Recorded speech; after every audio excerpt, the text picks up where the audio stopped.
Chinese AI appears to be winning. Now, that sounds like a big provocative claim, and it is, but I want to be precise about what I mean. I'm not saying that China has the smartest model in any category, in every category. I'm not saying that OpenAI, Anthropic, Google have suddenly lost their technical lead. And I'm definitely not saying that your small business should start sending its data to an API hosted in China. What I am saying is potentially more important for ordinary businesses. Chinese companies are producing AI models that are capable of, dramatically cheaper, increasingly open, and much easier to adopt than most people expect. And businesses are responding. Models from companies such as DeepSeek, Alibaba, Moonshot AI, and ZAI are taking a growing share of the usage on model routing platforms. Companies in the US, Europe, India are experimenting with them. Western cloud providers are distributing them. Alibaba's Qwen is being integrated into Apple Intelligence in China. The market is starting to discover that it does not need the world's best model for every single task. It needs a model that's good enough and cheap enough that the task is worth automating. That's changing the AI market, and I think it should change how small business and medium-sized businesses approach AI. What winning actually means. For the past few years, the AI race has mostly been described as a race to build the most powerful model. Who has the biggest training cluster? Who has the most advanced chips? Who's at the top of the benchmarks this week? By those measures, the major American labs remain incredibly strong. They have enormous amounts of capital, infrastructure, talent, and access to advanced hardware. But there's another way to win a technology market. You can make the technology cheap enough and accessible enough that everyone starts using it. Frontier leadership is not market leadership. This appears to be the Chinese strategy, or at least the effect the Chinese models are having. Reporting based on open router data suggests that Chinese models have captured a substantial share of token usage by American companies on that platform. The precise figure moves around, and open router is not the entire AI market, so it isn't a universal census, but the direction is difficult to ignore. Companies are discovering that Chinese open weight models can perform useful work at a fraction of the price of a premium American model. We're also seeing recognizable companies adopt this approach. DoorDash has been discussing with Moonshot AI for lower level work while preserving more expensive models for the hardest tasks. Lindy reportedly moved workloads from Anthropic to DeepSeek to reduce costs. A number of Indian startups are evaluating Chinese models because their token bills are becoming difficult to sustain. When I say Chinese AI is winning, I mean it's winning important parts of the economic contest. The important parts are the cost of useful intelligence, the good enough market, open weight distribution, and the willingness of businesses to consider alternatives. This doesn't settle the frontier race, but most businesses aren't operating at the frontier. The rise of good enough AI. This is the key to understanding the trend. Most business tasks do not require the smartest model in the world. You don't need it. A business might want an AI to classify an incoming email, maybe summarize a meeting, extract data from an invoice, draft a product description, answer a question from an internal manual, or make a routine change to some application code. On this channel, we've looked at a lot of CI/CD and RAGs and things like that, which fall into this basket. The best model may do those tasks slightly better, but if another model already clears the required quality bar at 1/5 or 1/10 the price, the economics takes over. This is especially true as AI is moving from experimentation into normal operations. When 5 people are testing a chat box, the difference in token price does not matter very much. But when hundreds of employees are using agents throughout the day, when software is processing long documents, or when customers trigger model calls every few seconds, price stops being a footnote. Price becomes part of the architecture. A lot of the conversations I have are around technology economics. In essence, a routine task should go to an inexpensive model. A difficult task should go to a premium model. A high-risk decision should go for human approval. A slightly cleverer way of doing it might be break up a difficult task and put human in the loop somewhere, and suddenly your economics looks really good. This is where I think the market is heading. Businesses will use cheap, fast models for the majority of their work. They will escalate the hardest or most uncertain tasks to premium models, and they will keep people involved when the consequences are serious. The future is probably not one model winning everything. It's a system that chooses the right level of intelligence for each job.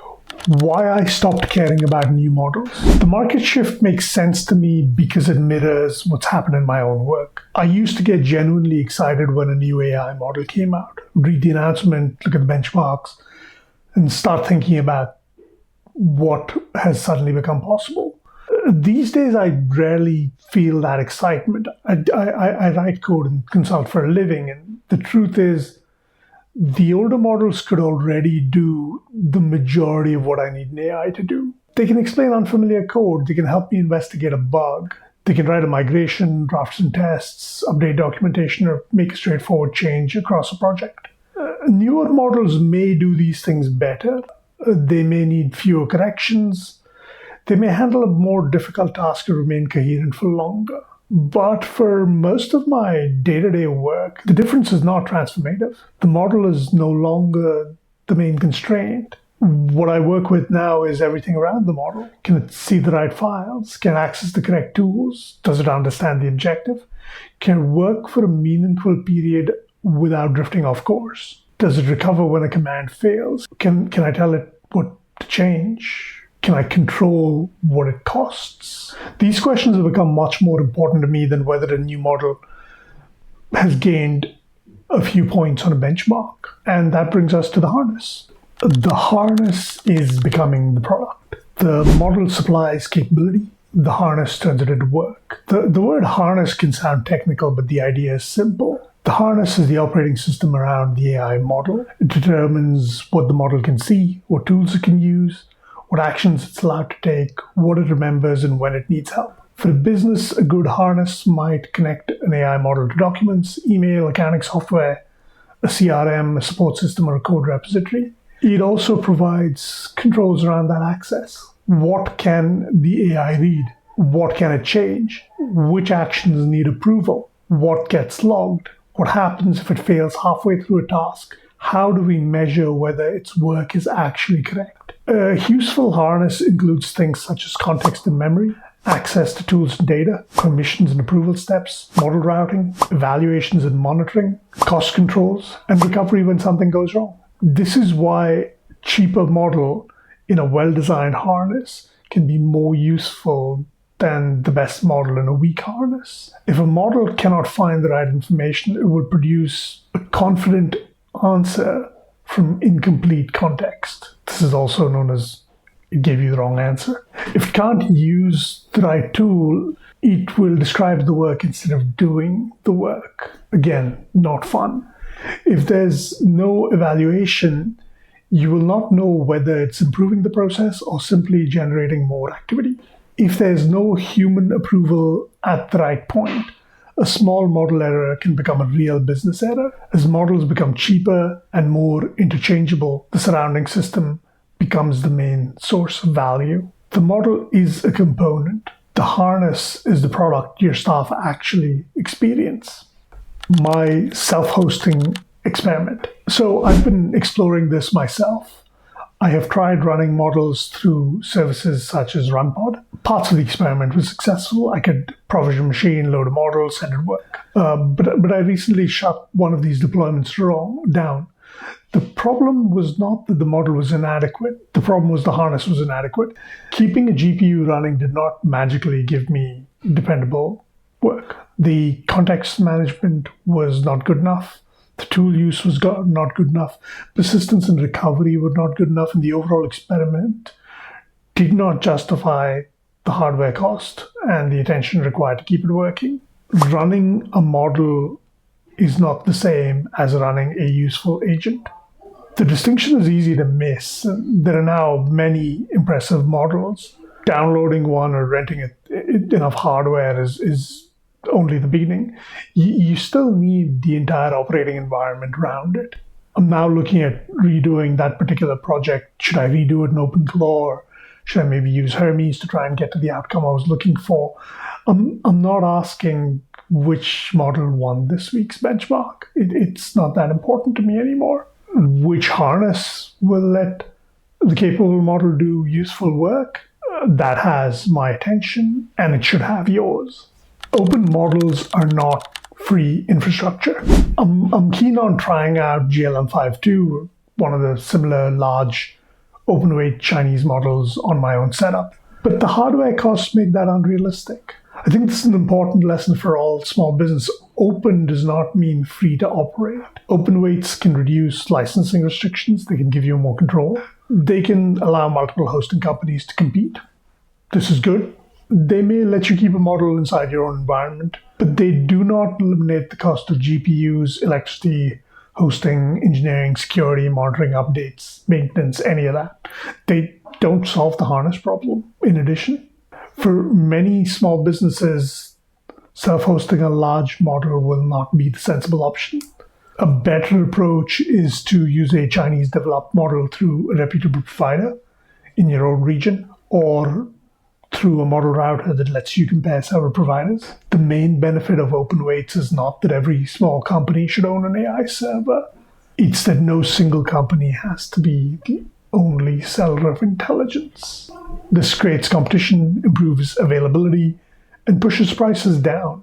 These are all good things. What small business should do? So what should a small or medium-sized business actually do with all of this?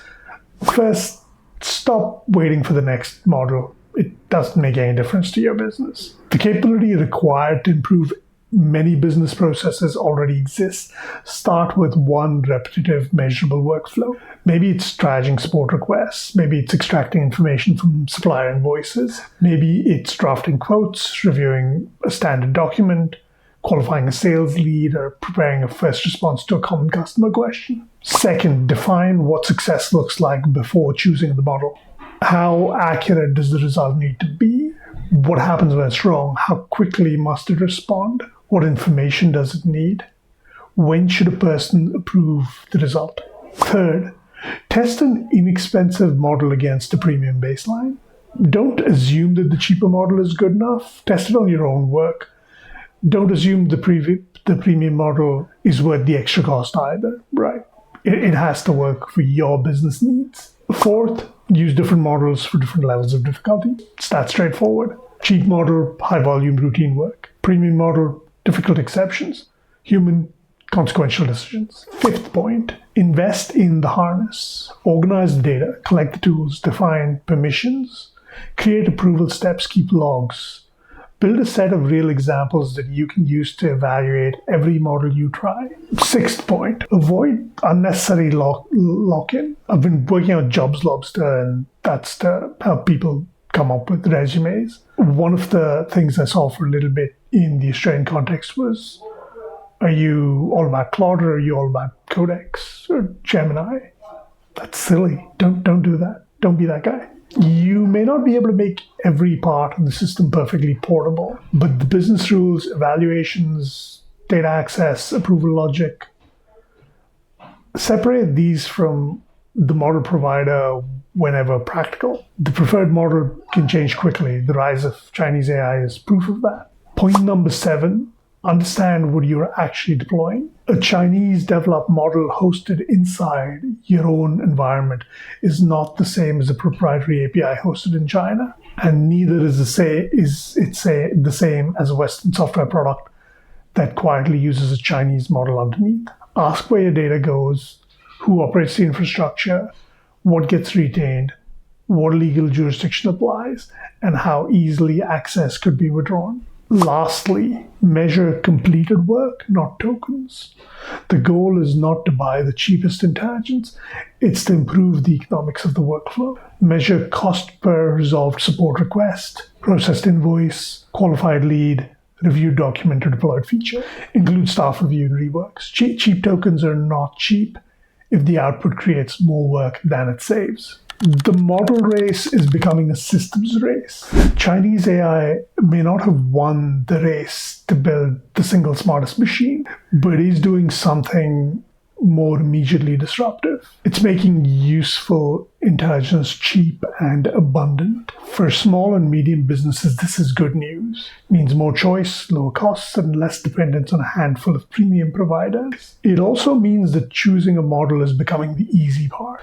The difficult part is building the harness, the data, the tools, permissions, evaluations, and human controls that turn a model into a dependable business process. And I no longer get particularly excited when another model reaches the top of the benchmark. Recently, Claude Fable versus OpenAI 5.6 saw Terra and Luna. The models I already have can do most of what I need. What I need now is a better system around them. And I think that's the real lesson of the cheaper Chinese AI. Don't wait for the perfect model. Don't base your entire strategy around whatever AI company is winning this month. Build a useful workflow. Keep the model replaceable. Route each task to a level of intelligence it actually needs. And measure whether the work gets better. Because as AI models become commodities, the advantage will not belong to the business with the newest model. It will belong to the business that knows what to do with the model. What business workflow would you automate first if capable AI became 10 times cheaper? I think that's the question for everyone watching this video. Thanks so much.